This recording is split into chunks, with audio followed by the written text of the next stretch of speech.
when I found out years ago that if everything was to burn, every, manufacturing plant for Coca-Cola, you name it was to burn, that brand would still be worth more than all the assets that they have. So it's brand building. When you say, when I came back to South Africa, people talked about toothpaste. Everything was Colgate, right? Yeah.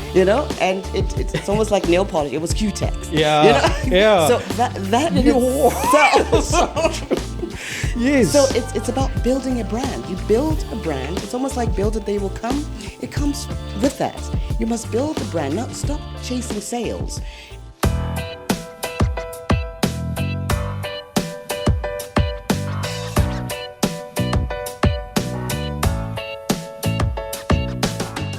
Ladies and gents, from Mzansi to the world, welcome to it. Joining us in studio today is Lauretta Ngakane, the group head of corporate communications at Primedia. Had to think about that for a second because, as I said to her, it's quite a mouthful, right? But a very important title with over 2 decades of experience from PR to brand strategy. And I guess just, not just making sure that Primedia stays on top of things, but the media industry, right? How do we stay relevant with the audience and stay connected with them? So I'm quite intrigued to learn more about Lauretta's journey and gain some insights. So come along with us for this journey. Stay tuned here, get ready to ignite your light so that we can keep it burning bright with us here on EXC-i8. Lauretta? Yes. We finally did it. Yes, we finally got together. I don't think people realize, the amount of risk. Okay, maybe I'm being a little bit dramatic and exaggerating, but I'm so glad that we could finally make this moment happen. Much appreciated. I've been looking forward to it. Yeah, I'm so glad. I'm really honored. And really, I wish that it could be the other way around. But, at the same time for us, at EXC Studios and with the podcast, breaking into the media industry, I feel that there's just so much that we can learn from you. I really want to try and make the most of the opportunity while we have that here with you. Great. Well, I hope I don't disappoint. I don't think you will. How could you? You look lovely, by the way. Thank you. Yeah, and you mentioned you were coming from a shoot. Yes, I was doing a photo shoot. I got tired of people saying, send your biography, a short little bio profile about yourself. Okay. And I pull out a picture from like 20 years ago. Right. So it just became too embarrassing. Okay. So the last time I did an event, which was around Women's Month, and they asked for a photograph. I had my kids Photoshop something that I took at some family gathering, and I said, "Stop it! You're professional. You do this for other people. You do it for yourself." Right? There we go. Yeah. Okay, so are you more that the type of person that likes to serve rather than like you say, take the time, do something for yourself? In terms of professionally, I like to be in the background. Okay. In my previous life, I was in the forefront. Right. So I was a television presenter, believe it or not. And I know, and I did adverts and really? Gosh. So I was in the front. As I get older and mature, I'm like, it's time for the youth to be in front of the camera, and I'm happy to guide them. Okay. So it was a bit uncomfortable today having these photos taken, and my kids there saying, "Mom, put your hand on your knee, smile a bit more." Right. It's not my comfort zone. Because it's been such a while, right? From changing from going front of the camera to behind the scenes. Absolutely. What would we have seen you in? Oh, so embarrassing. But okay. So many moons ago, I don't know if you know Tracy Going. Yes. We used to co-present a show for 3 years called Lebone Women on the Move. Okay. So it was basically celebrating women in business and key milestones. And at that time, the conversation was about male-dominated, industries.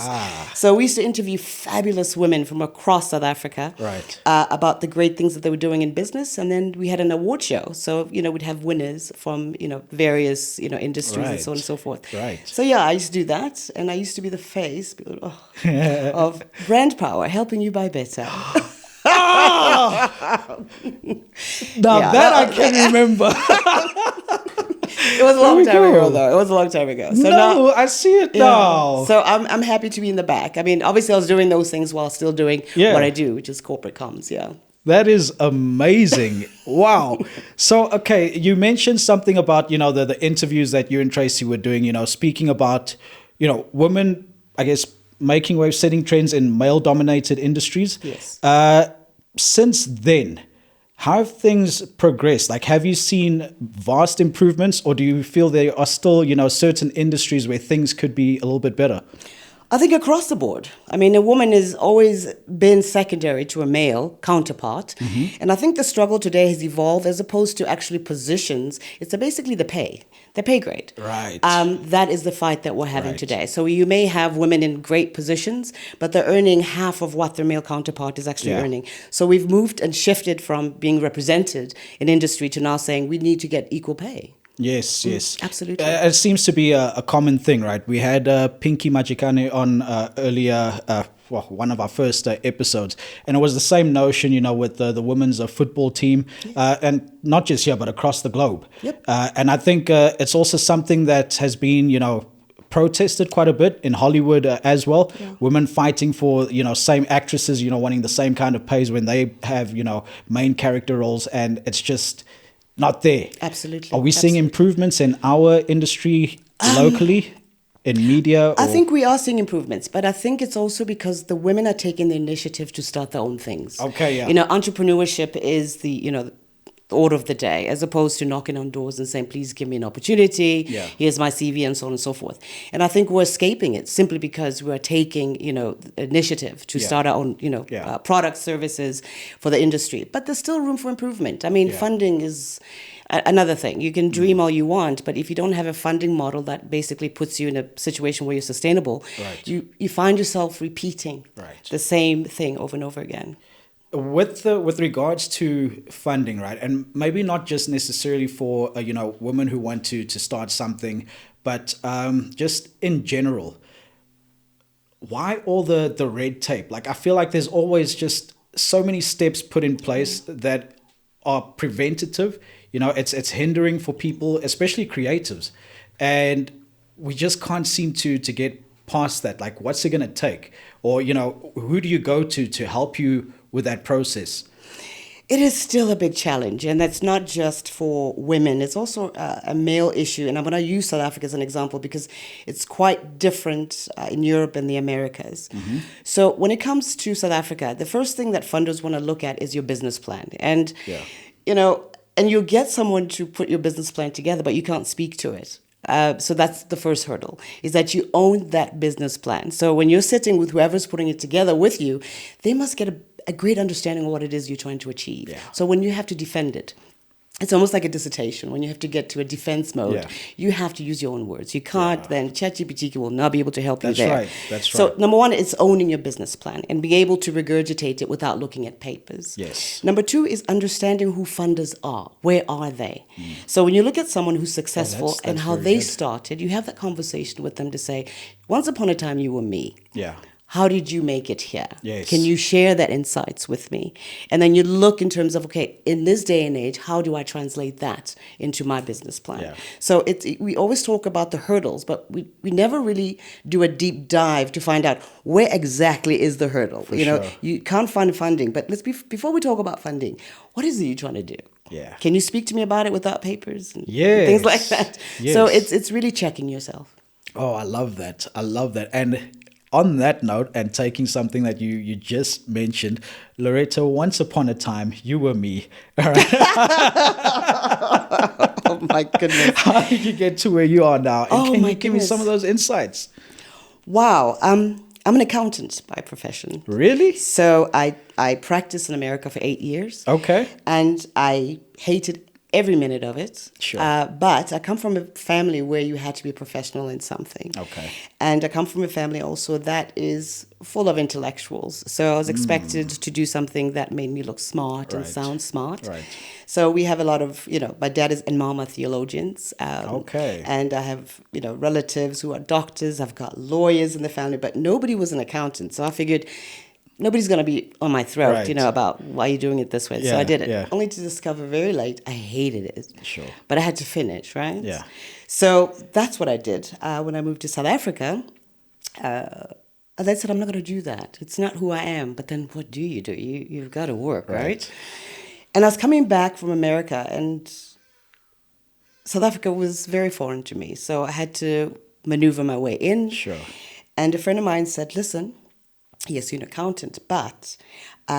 to be an accountant here, you're going to have to take a special exam. And I'm like, looking at this thick book, I'm going, no, that's not going to happen. Number one, I hate it, and that book looks very thick. So no. You need to understand our tax laws and so on and so forth. So I said, I need to reinvent myself. So I became a PA. I applied for a job to be a PA for somebody in one of the largest networks at the time. You know, MTN and Vodacom were just stepping in. And I learned a lot. It wasn't about the job itself. I said, look, you're getting a bargain. You're getting an accountant to become your PA. Like he said, I mean, you know. So it was an opportunity for me to, he was never there. So it was an opportunity for me to go to the sales department and marketing side of things. Fell in love with the marketing side of things, started doing things with them. And decided, let me go take some courses to subsidize my understanding of marketing and communication. Took some courses. I was basically under the wing of a real guru in this space. I'm going to give Debbie a shout out here. Shout out to you, Debs. Debbie. She took me under her wings for a year. I was an understudy with her. And I'm a quick learner. So that's pretty much where it started. So, but here's a funny story. So when I'm finally on my own, we're living in a small townhouse, and I'm going to kit myself up with my own equipment, you know. I get a secondhand computer, and I get a secondhand printer. Let's go. And I had this printer that I had a long extension cord coming from one side of the room to the other, and it gyrated all the way to print one page. That's how bad it was. Those were my humble beginnings. Oh, that's brilliant. And getting my first client, I was so excited. It was my Mafube publication, so back then. And I was given this project, and I was like, I beat out all these agencies. Oh my gosh. And only to find out I was the cheapest one. Those were some of the learning. Well, you had to break in somehow. I had to break in somewhere. But and those were my humble beginnings, you know. And from that point on, it really was about networking. And when people say they're networking, getting out of your house and getting dressed up and holding, you know, a whole bunch of business cards back then and saying that's networking, that's not really how it works. And I think that's where people make classic mistakes. Is that they're being seen at the right places, and hopefully someone will speak to them and take them on their next steps in their journey. But it's sad that networking doesn't really work that way. So how does it really work? Well, number one, before you leave your house to go anywhere, you need to ask yourself, what are the objectives of what I'm trying to achieve here? Been invited to a, you know, sausage on a stick party with champagne. Why am I going? Who is going to be there? And why are they important on my journey? So if you don't really know where you want to be 5 years from now, you're going to accept these invitations, come home empty-handed, and then resort to taking pictures and going to social media and saying I was with these people. So that's what we're seeing with the young generation, that we are meant to envy you through these photographs, and yet these people would not be able to remember your name nor your face tomorrow. So what did you actually achieve? So it's about your business plan, living with you, breathing with you every day, and saying, I think I need to speak to that person because they speak to my 6-month plan. And they can help me on that journey. And how can they help me on that journey? How do I present myself to them? It's a hello, I'm so-and-so. I hope you don't mind that I'll be calling your office during the week to make an appointment so I can put my case forward. Just to give you a glimpse of it is ba, ba, ba, ba. And then you exit. It is not trying to capture the person's attention at an event the whole time, talking their ears off. It's just, remember me, say the right things. I will be contacting you. I'm very excited to present that which I need to present. Because chances are that person at the event is not, they're not in that headspace. Absolutely they're going to forget what you discussed, in 5 minutes after that. Exactly. Sure. And it can be frustrating because you, as that young person, you feel like maybe you're an upcoming DJ and you bumped into DJ Fresh somewhere. You guys were chatting, you had a shot of tequila, you think, great, and we are friends now. Here's my demo.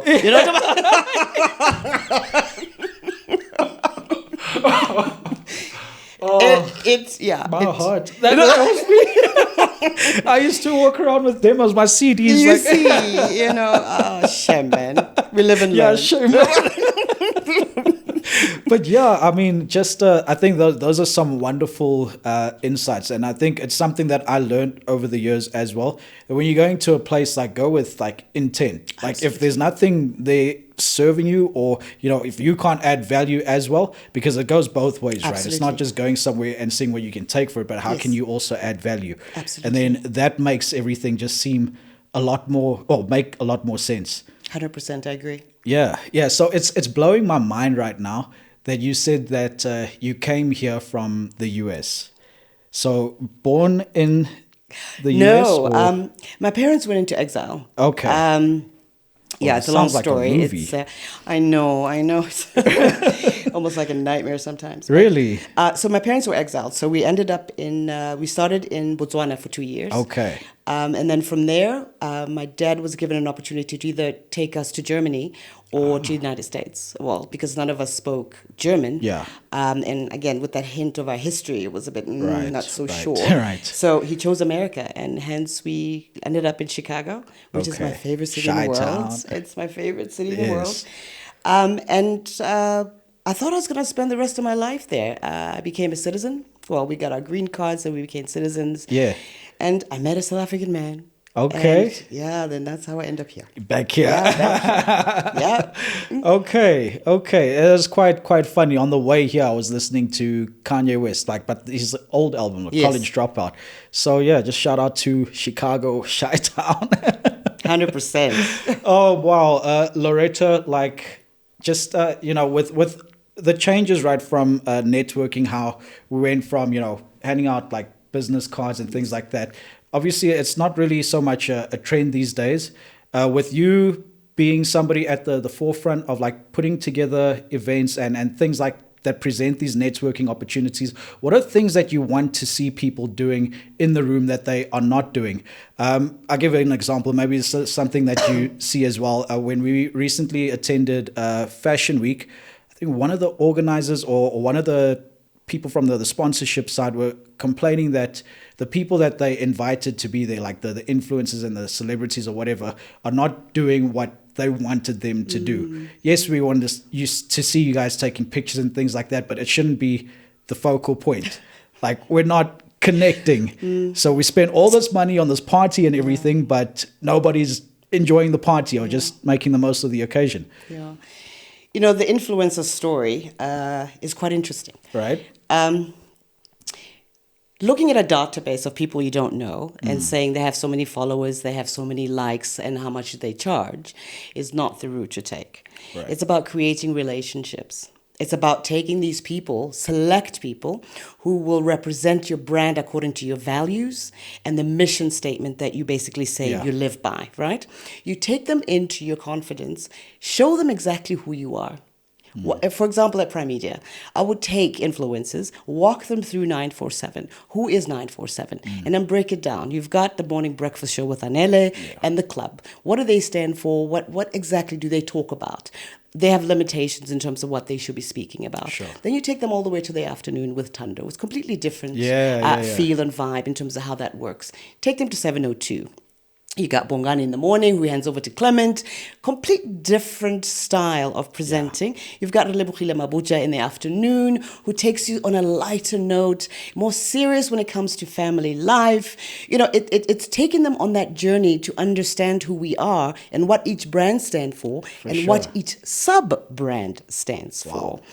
And only then can you start to engage them to say, we're having this particular do, and we would like for you to meet these objectives with an understanding of who the audience is for this particular slot or this particular brand. And you walk it that way. You don't just pick and choose based on followers, likes, and how much they charge. Because you don't have a personal relationship with these people. They have no vested interest to do anything great for you. Yeah. And their job is to want to have you hire them again, right? Yeah. So if they don't do it right, you're not going to call them again. So it's a relationship building exercise that people are too lazy to do.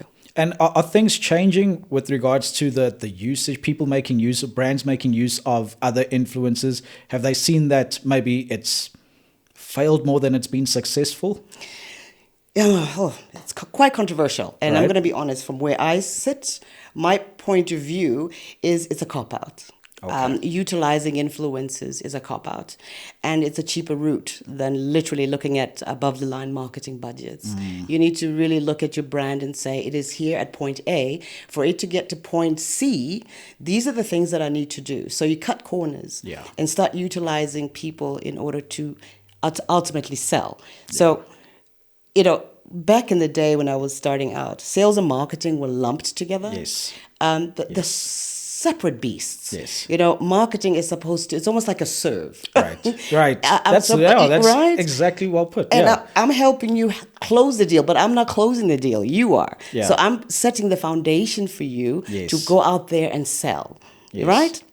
So it's exactly the same thing now, is that you're looking at sales as opposed to brand building. When I found out years ago that if everything was to burn every, manufacturing plant for Coca-Cola, you name it, it was to burn, that brand would still be worth more than all the assets that they have. So it's brand building. When you say, wow. When I came back to South Africa, people talked about toothpaste. Everything was Colgate, right? Yeah. And it's almost like nail polish. It was Q-Tex. Yeah. Yeah. So that in itself.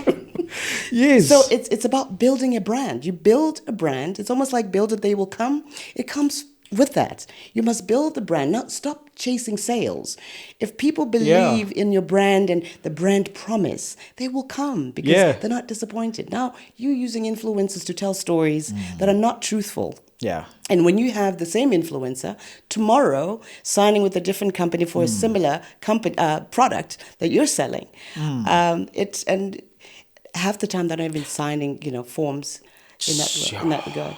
Yeah, and I've spoken to a lot of companies that say that they don't take on brand ambassadors anymore. So that sort of opens up then that risk that, okay, today you're working with Tumi. Yes. And Tumi is doing this for you. Tomorrow Tumi's working with your competitor selling the same thing. There you go. Because you don't want to, take on the brand ambassador and lock somebody in to say, okay, you're going to represent us and help us sell our brand identity, our product, our service, whatever the case is. Sure. Very, very interesting. And like you said, it is a cop-out because I've also noticed that marketing teams are shrinking in organizations. Yes. Because you probably just need one or two people that will then coordinate the influencers or the agencies that they'll bring on, et cetera, et cetera. Absolutely. And the average marketer today really does not know how to function outside of an agency. Yeah. So you have a person sitting in an office saying they're a head of marketing or, marketing manager. And the first thing they'll tell you is that I brief agency. And you say, put the brakes on that for a minute.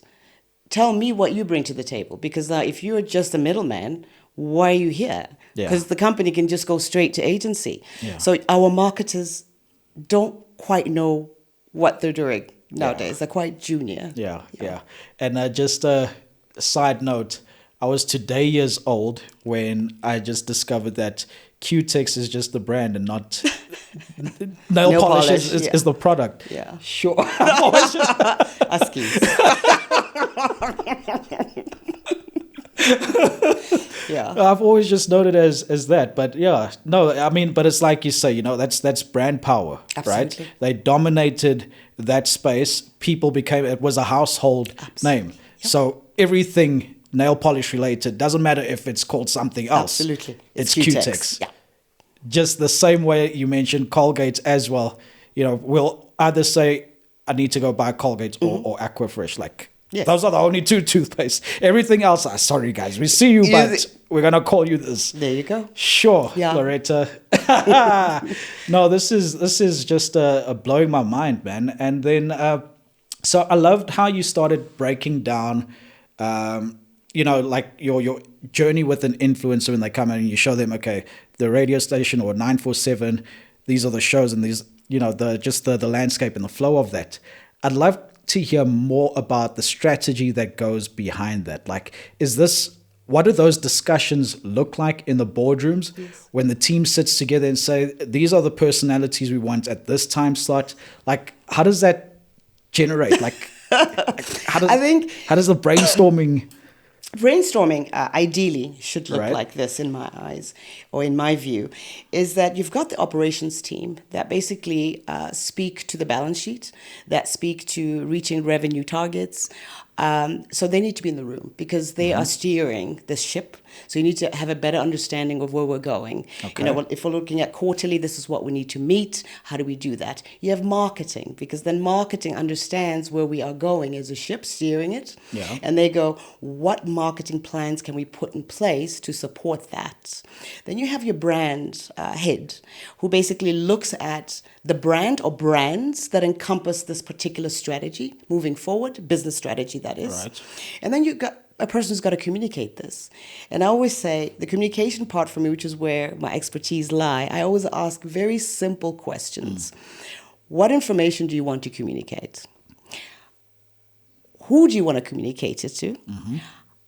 How do you segment these stakeholders that you wish to communicate to? Yeah. What tools do we have existing currently to communicate this? Yeah. What tools do we need to supplement to communicate this? And lastly is, who are the communicators? So it's very simple marketing 101 questions you need to ask. You step into a room, and those are the things, if you can't answer that, you're not ready to communicate anything. Right. If you can't, and I take it right back to that team in that boardroom to say, please answer these. If you can't, then I can't help you. What are we doing here? I really cannot help you. Right. So, but usually we get it. The message is the same, but because you have different stakeholders, the language becomes different. Okay. When you speak to the public sector versus the private sector, the language is different. When you speak to government versus consumer, it's very different. When you speak to business versus consumer, it's very different. But it's the same message. You just bring it across differently. The tools are also different. Yeah. You know, you don't use the same tools to speak to a consumer as you would to a business. So it's understanding those dynamics, owning them, and always upgrading them. Right. Yeah. So what would influence or spark a change in the messaging? Is that based on a personnel change, or does something happens, within the organization, or maybe you see, okay, from stats and research, what we're putting out there is no longer working. We got to change things up. And then, what is that? Have you been involved with conversations like that? I think just going back to in terms of being the communicator for an organization. Right. What are we communicating? Is it a person coming in at senior level? Okay. So that takes a different spin. So you're saying this person is going to be heading up this particular division. You look for industry expertise. You give an exclusive to a particular publication to say, I'm introducing this person. I've stolen them from that particular, sexy company. I'm bringing them here, and this is what they're bringing here. This is what we expect from them. Then I go mainstream across, organize, and, obviously, because we're a media company, we then interview them on our own platforms, of course. Sure. Then I extend it out to industry, platforms that which they could, do, your thought leadership pieces, which I would guide them through to position them. Yeah. Then another announcement would be perhaps that somebody's leaving, some key person is leaving the organization. Again, that requires a different type of treatment, perhaps a bit more silence about it, provided you have a strategy about, is it permanent exit, that position will be closed or not? Or we're launching something great, We're doing our annual Joburg Day. We're doing our annual 702 Walk the Talk. So it just depends on what exactly you are announcing. The thing is, the message is the same, depending on what you're announcing. It's the delivery that becomes different for each particular platform and different audiences. Yeah. So with something like a Joburg Day, right? Do you feel that it's been around for such a time that people get what it's about? It's got a sort of a message of its own that it's putting out there. Do you feel that that's been successfully achieved? Absolutely. And people never know what happens in the background with things that we do. And as soon as we finish one Joburg Day, discussions come underway to plan the next one. For example, this year, we introduced something completely different. Okay. A runway with fashion. That was something that we incorporated this particular year. So it is not just a music festival to, just people having fun alone. There is actually strategy behind it. It's a brand building exercise. Yes. It's a legacy project as opposed to we just do this. It's a legacy, and it is a brand building. Just again, it's a thank you to our audiences. It is come out here and have fun with us, see what we're all about, get closer to our presenters, touch them, take pictures, meet some of the artists and that you hear on the radio that we play. So there's a lot going on behind it. Okay. So we spoke a little bit about the Joburg Day and messaging. I want to come back to that a little bit just now. But also, what are some of the other sort of events, notable events that you've worked on? I know you were recently in Cape Town. Could you talk to us a little bit about that experience over there? As you know, Primedia has two stations, radio stations in Cape Town. Yep. We've got Cape Talk, which is basically the equivalent of 702 in the Western Cape. Right. It's a talk radio. We got KFM, which is the equivalent of 947 in the Western Cape. And on top of that, we have, as Primedia, we have Primedia Studios, which basically has brought to you Deal or No Deal. Yes. Has brought to you The Masked Singer, which has brought to you, Wheel of Fortune and such. So when a conference or gathering like MIP takes place, we have to be there showcasing the things that we do. It's a networking opportunity as well. And becoming, partnering with such things also is a bit exciting. It's a bit of a flex for us. Yeah, 100%. As an organization, and hosting really the big party was quite a lovely thing to do for the first time for us. Yeah. So would you also then say that you guys have successfully communicated, the brand message or image for MIP? I think MIP comes and goes. So in terms of showcasing what Africa has to offer, we always want to be in the forefront. Okay. To say we just don't represent South Africa, but we're trying to move across the continent, and excellence is what we are after. Yeah. And we wish to showcase that from an African perspective, to say we're one of the leading brands, therefore we have to be in certain spaces and own those spaces. Yeah. So it's been quite I don't want to say an old practice, but like it's sort of become the norm, right? That in the space of media and entertainment, we always sort of tend to copy what is being done in the West, right? Like you mentioned, the shows like Deal or No Deal, etc. And I mean, we could go back to things like even idols and stuff like that. Why do we feel such a strong notion or need to do those same kind of things and replicate our own versions of it here? I mean, it's not just us that do it, it happens across the globe. Correct. But it just feels like, why can we not allocate certain budgets or opportunities to people who can produce local content and concepts that are similar but done differently and have, our own homegrown, footprint and imprint on it? That's a very good question. I think it's with an understanding of how industry actually works. Okay. You have to learn from the best in terms of why they've been successful across countries, across continents. It is not just conceptualizing only. Why did this model actually work? What is behind the scenes that we don't see? Okay. So this is a learning curve for us. Buying the products and being mentored through how they actually work is the first phase. Okay. Next phase is ultimately creating our own content and driving it. But you can dream as much as you want, but if you're not trained in how this actually works, you're going to get lost. You're going to actually make costly mistakes. So it's really about behind the scenes, how this actually works. How is it marketed? How is it pitched to sponsors? Because these things actually work through sponsorship. Right. So if I'm going to go to the likes of Endelux to say, please come on board, what does that pitch look like? Instead of what I think, unbeknown to me, because I don't know how these shows actually work. Right. Yeah. Right. That's very interesting. Like, I like the way that you put it out, that, you're buying that product first and trying it out. And then through that, the hope is then that we can then produce our own localized content at that scale. Absolutely. Because I think what we often see as well is that when there are local concepts that are tried, it falls a little bit short. There's always something lacking, the quality or something, the set is not the same. You notice those kind of cracks and things like that. So I do get it. And then, but in the same breath, like, how much longer do you think it will take us to get to those standards where we can have everything, from the production, the set, and, how we look and appear on screen as well, to those kinds of standards as deal or no deal? I think putting time frames of something becomes very dangerous. Yes, there's pressure to ultimately move to that level. Yeah. But putting time frames I think is the incorrect way of looking at it. I think what you need to do is look at key milestones. All right. So if a person is mentoring me and he has a business plan, how does that business plan work? So it's not just we're doing these shows. At the back, the people who own these properties, allowing us to basically lease them, if I can put it that way, for a period of time, comes with learning. So they sit with you, they come here and understand the country itself. And you understand how the model works. How is it going to be interpreted in this particular market? Yeah.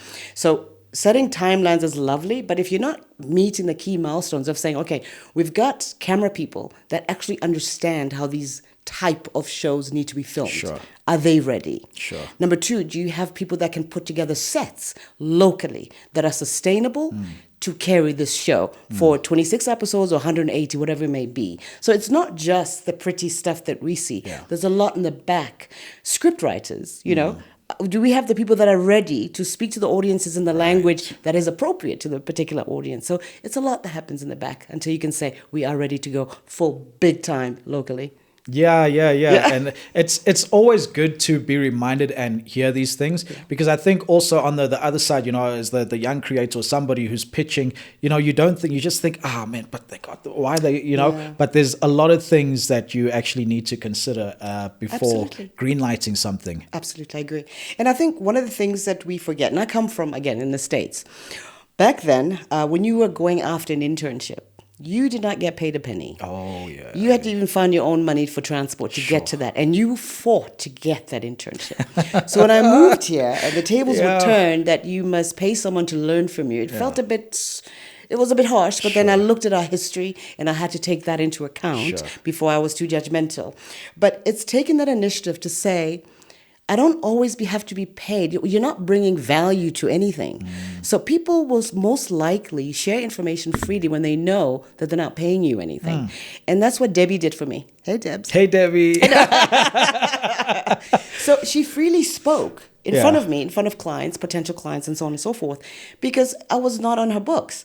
And so you learn from the truth of what people are doing, as opposed to go get us tea. I'll go file these, go make these phone calls. You sit in important meetings. So youth need to really stop and think, take stock to say, what do I really want? Am I chasing the money that I think these people are making?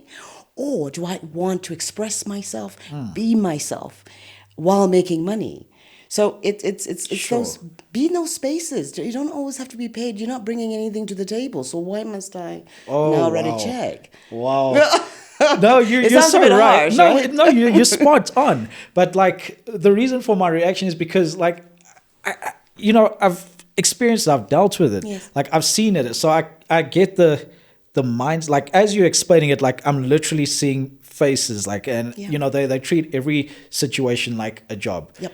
Okay, the internship, why must I? Where's my transport? Right. Yeah. So yeah, it's really something that we got to reflect on, especially for young people. Absolutely. Because sometimes you'll see a person of stature, and you think that things just fell into their lap. And when you hear their story and all the work that they had to put in, you're inspired by it, but you still sit on your hands and I hope it will happen for me too. But you're not actively doing something about it. A person like that, I can tell you very quickly and for free, is a person who doesn't read. People churn out biographies. Autobiographies are being churned out, where people laid out bare about how they get here.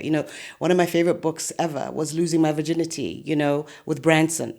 Understanding that what he had to go through to get to where he is. Yeah. And when he goes to do talks, people don't go back to, okay, what were his beginnings? Who was he, for him to be standing here? So you basically celebrating a person without really knowing them. Yeah. So what are you celebrating? The wealth, the recognizability of the person. So that means you also lack depth. Well, you spot on, yeah. And I think that is a big issue, right? Because not every book is going to become a movie. No. So there are many great stories out there that we're not tapping into because we're just reluctant to read. Yeah. Guilty. But you're starting tonight, right? Yeah, 100%.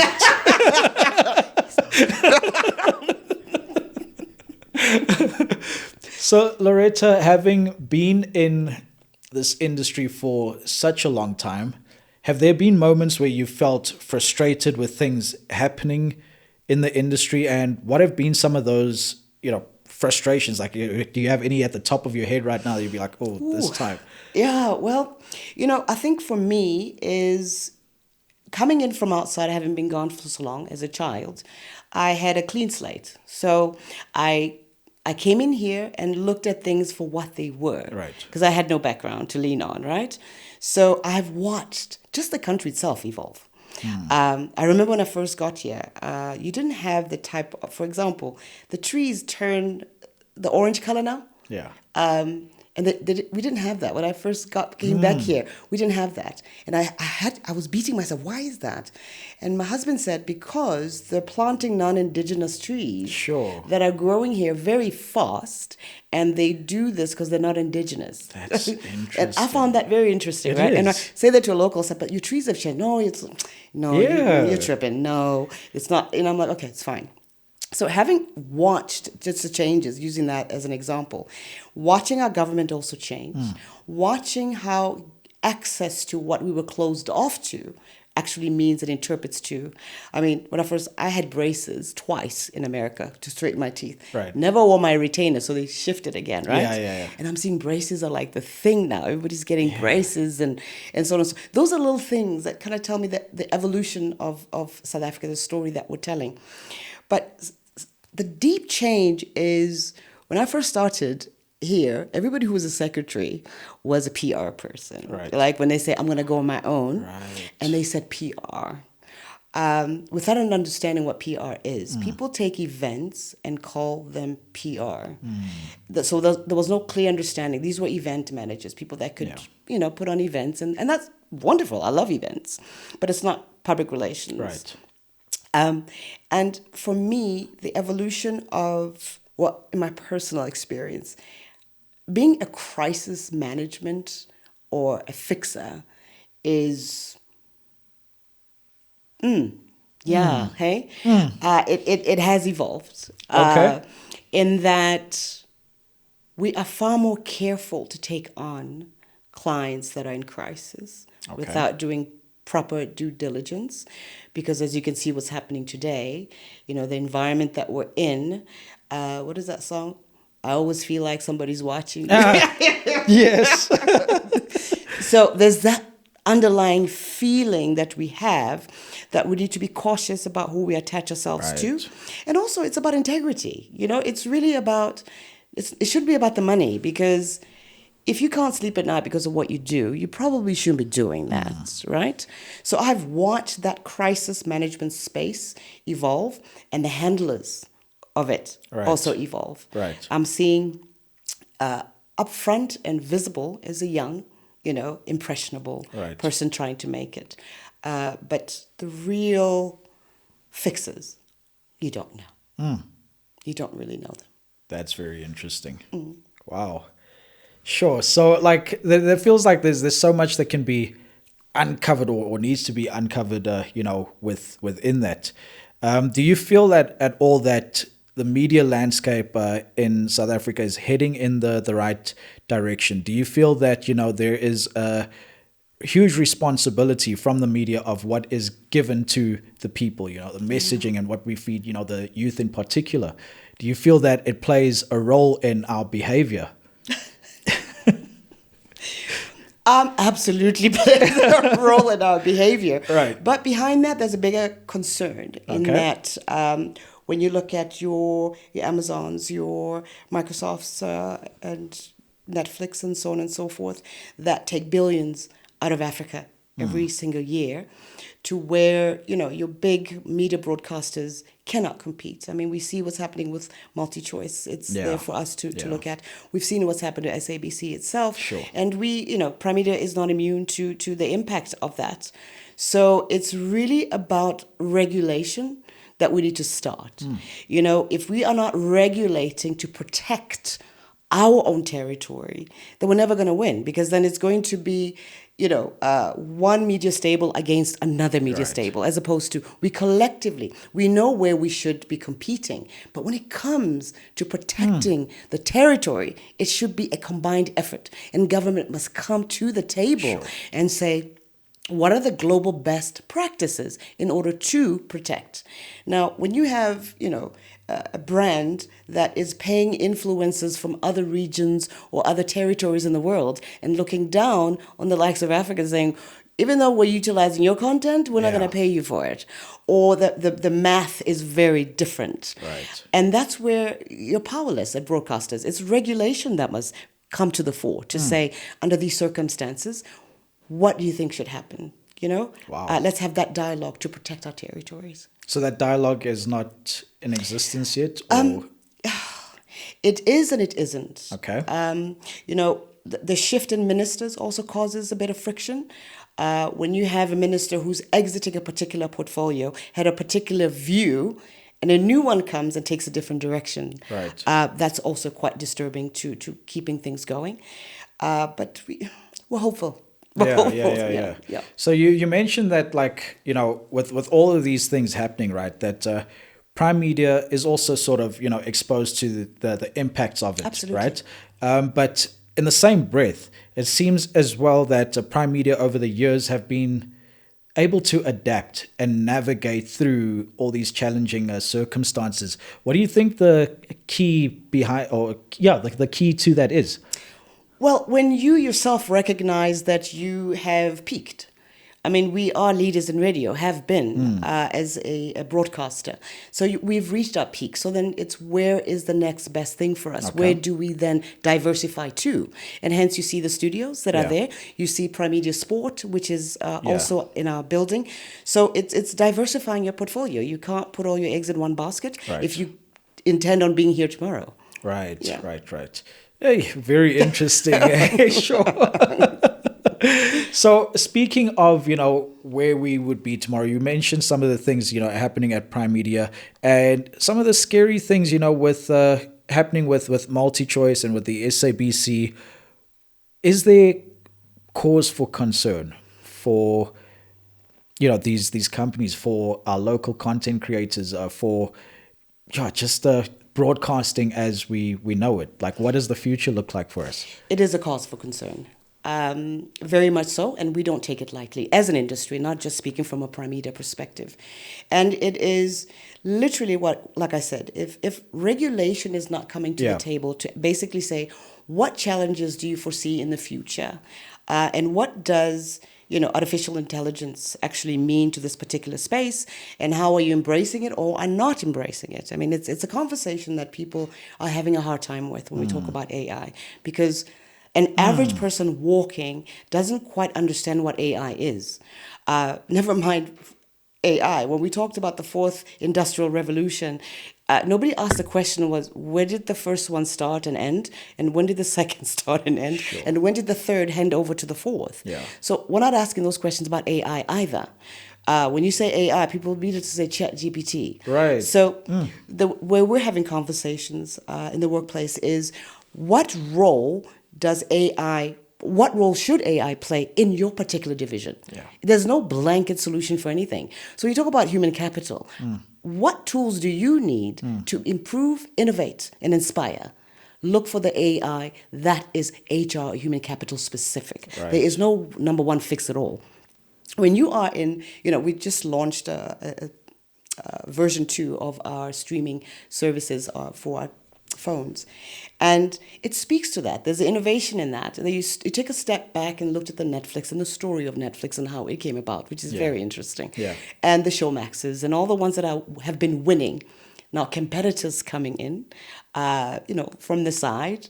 But what are the learnings for us to improve in terms of innovation? So we went from 1.0, now we're at 2.0. Right. And 3.0, you will see us on your television smart screen. Hey. So it's yes, there's reason to worry if you are not engaging the future today. Right. Right. So at the masterclass, as you're speaking about innovation, at the masterclass, I think the subject of being a disruptor was spoken about. Do you feel like that is the trend? Like, in order to stay on top of things and ahead of the curve, you got to find a disruption in some shape or way, so that people latch onto that. Because also, we've got a very short concentration span these days, right? Yeah. Shorter than normal. And are we like, is there a team that is responsible for cooking up these ideas to say, okay, we want to be disruptors in this space, in this sport, this is what we think a disruptor could be, or in podcasting, this could be a disruptor. Absolutely. But being a rebel without a cause is where most people don't quite understand. Is that if you're going to be a disruptor, it's got to be backed by a business plan that makes sense. You're doing this in order for what to happen. It's almost like when people take it to the street and burn their own schools and burn their own hospitals, and then tomorrow they have no access to that. What were you trying to achieve? Yeah. So if you're going to be a disruptor, it has to be backed by what you are rolling the dice towards, right? Love disruptors. Absolutely, and it is how most organizations actually survive. Yeah, I was quite naughty in class. So you were a disruptor. well, and people will remember you, right? They will remember you. So it is good. We at Primedia try to be the disruptor, and we are. But we're in a position of strength and leadership. We are at the top of our game, have been for a very long time. So we can afford to do that. But because we have a Bible of where we plan to steer the ship. Sure. It is not for the sake of just yelling and screaming, here we are, we're doing these things. It's because there's a plan behind it. Well, I was going to ask, like, if you feel that Primedia is a disruptor, and what makes you guys, a disruptor. Look, just from observing, over the years, and how I've always seen Primedia as this own, like, privately run, like, broadcasting institution that, when SABC was, putting out, rules and regulations for what radio's got to play, in terms of it's got to be, 90% local content and then 10%, across the board. Yeah. And then Primedia was like, we got our own thing here, and our people like that, and there's nobody that could sort of interfere with that. Yes. And because of that and things like that, I always looked at Primedia as a bit of a disruptor in the broadcasting space. Yes. And people were just more and more drawn to that over the years, and you guys sort of just gained more and more strength. Absolutely. It's actually quite lovely, because when it comes to the radio side, obviously when it comes to SABC, there's a bit of a competitive spirit when it comes to that. Sure. But because of studios, we have a very close relationship with SABC. And it is trying to do that dance, because we're so different, but we're serving the same audiences to some degree, right? So we had to find a happy middle of how do we somehow feed off each other. So you will see our studio programs are actually aired on SABC. Hence that relationship has to be very strong. Sure. And is it going to result in learnings from each other? Absolutely. So it's a bit of a dance. It's still new, but we're getting there. No, look, I love to hear it and see it. But also just like I'm always impressed by innovations that come up, in the space of media. And, sometimes changes can be daunting and challenging. Yeah. Like you spoke about AI, and I think it's very important that we get an understanding of it and how it can be useful, because that's also something that needs to be regulated. Absolutely. Or else it could literally take so many jobs and put so many creatives out of work if we don't control that. Are there measures currently being put in place within Primedia? I know you guys are talking about, AI and how it can be used in certain departments, but where's the line drawn? The line. Yeah. Again, division to division, right? What human capital requires from an AI tool is very different to what production would require from an AI tool. So there's no blanket answer to that, but to draw the line, the human comes first. as far as we're concerned. That's our stance, is that how do we ensure the human participation and impact on everything that we do? That's the first thing. We didn't get here through AI, right? Number two is embrace. The moment you fear AI, then you're going to start running for the hills. Right. You're not quite sure what to do. Unpack it. What is AI? These robotic things that we see, robotic dogs, ChatGPT that so-called can write your paper for you, which then you can be found out that it's really not you. Yeah. What is AI? Unpack it, hold seminars, of which we do. We educate staff. We hold seminars to say, on this particular workshop, we're covering these aspects of AI. This one, we're covering this. So you're actually speaking to an informed audience. You're not talking at them. So when we start engaging about AI divisionally, everybody kind of has an understanding of what it is. Yeah. And number two, also, it gives people an opportunity to upskill. Sure. You can't expect people in 2025 to say, oh, I've been at this job for 25 years. I'm waiting for that watch, golden watch type of vibe. You have to upskill yourself. Yeah. You can't just expect to be doing the same thing until you retire. Right. You can't blame AI for taking your job at that point. It's like a doctor. If they don't keep going back to understanding the new technologies and innovations and new discoveries, would you want them to be your doctor?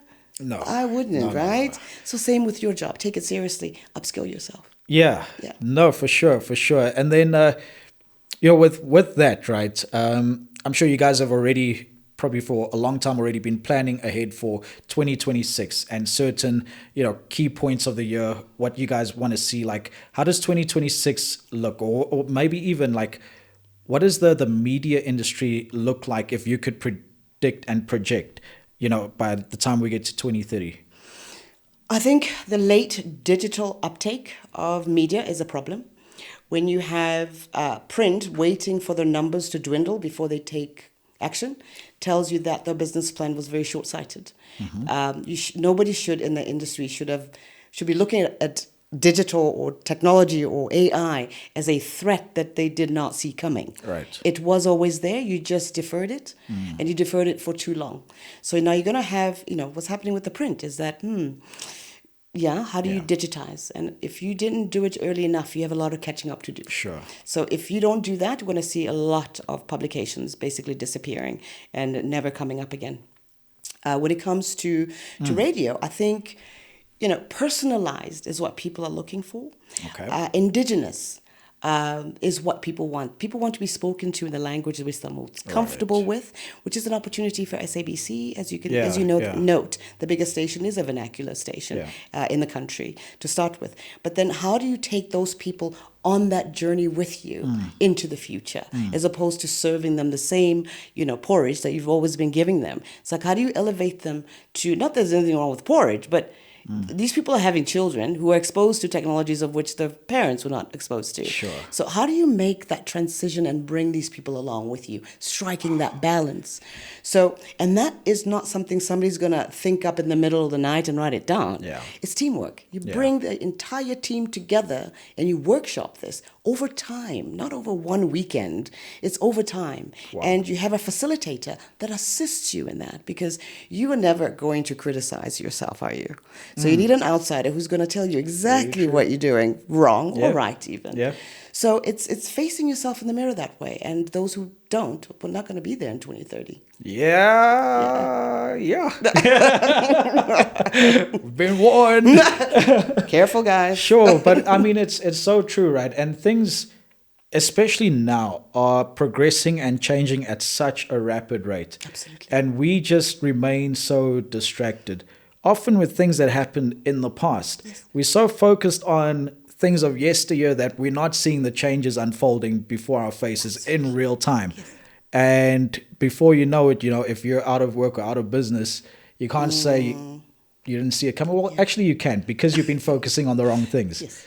So, geez, that's I love that you mentioned that and that you're able to share that. And I really do hope that people, begin to pay attention of, let's rather look at the road ahead. Absolutely. And pave a clearer future. Let's make things better instead of being stuck on. Absolutely. And arm yourself. Yeah. Arm yourself with knowledge. And I said earlier on that a certain type of person, I could tell that they don't read.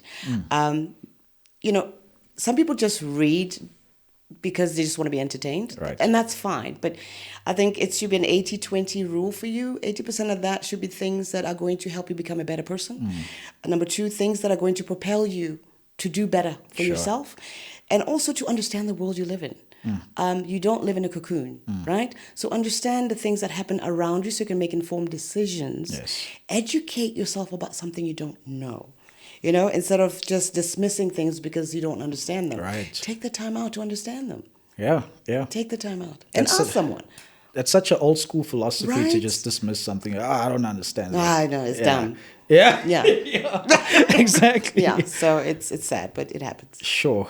Somebody young coming into I think you could actually take pieces of everything that we've spoken about, right? Looking at how things have changed over the years, and especially now what we've been closing on, what the future looks like, what the broadcasting or media space is going to look like in 2030. With all those gems and nuggets that you put in there, young people can actually take a piece of all of that and put together a roadmap for them and say, this is how I'm going to do it going forward. But we know sometimes we can be a little bit lazy. Yes. So if you could, simplify that for us, what should a young entrepreneur, a young media person be doing when coming into the industry to survive and thrive? To survive and thrive. I love that, to thrive. Yeah. I think it's understanding what exactly the media landscape has to offer. What types of positions are there?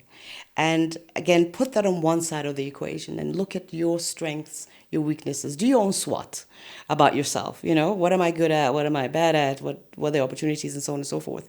And try to mirror that with what you should be doing as opposed to what you want to do. The most dangerous thing is tell youth is that you can be whatever you want to be. Let's not do that. This is 2025. You cannot tell a child who is 25 pounds overweight that they can be a ballerina. Let's be honest, truthful about what we can and cannot do about personally, right? That's the first thing. Yep. Number 2 is educating yourself about how that particular position you're seeking actually works and how sustainable into the future it is. Doctors, the numbers are going down. Machinery is going to be taking that particular space over. So think in that way. Yeah. In 20 years' time, will this still exist, and in what form most likely will it take? Wow. Number 2 is differentiate between in broadcasting. That's very broad. Those are broad strokes. Narrow it down. In broadcasting, they are presenters, they are journalists, they are brand strategists, they are marketing strategists, they are comm strategists, they are copywriters, they are designers, you name it. Yeah. So narrow it down and understand what each one means and how it fits into the whole, right? And last but not least, get a mentor. And do not go into somebody's DMs and be like, hey, I'm a third-year student at UJ. Can you please mentor me? Please. Yeah. No. Yeah. You do not do it that way. What you do is you understand in 5 years' time, I want to be here. And these are my weaknesses. These are my strengths. This is my vehicle I'm going to use. Right. Write your story down and tell that to somebody who you think is a perfect match for you and motivate them that way. I mean, we're not sitting here in our offices waiting for people to mentor. We have things to do. Right. So I'm going to learn from you because you're young. You're going to learn from me because of my experience, right? Sure. So it's a give and take. But now when you just want to take from me, it's not going to work. Absolutely. I'm just going to delete that email. Absolutely. Yeah.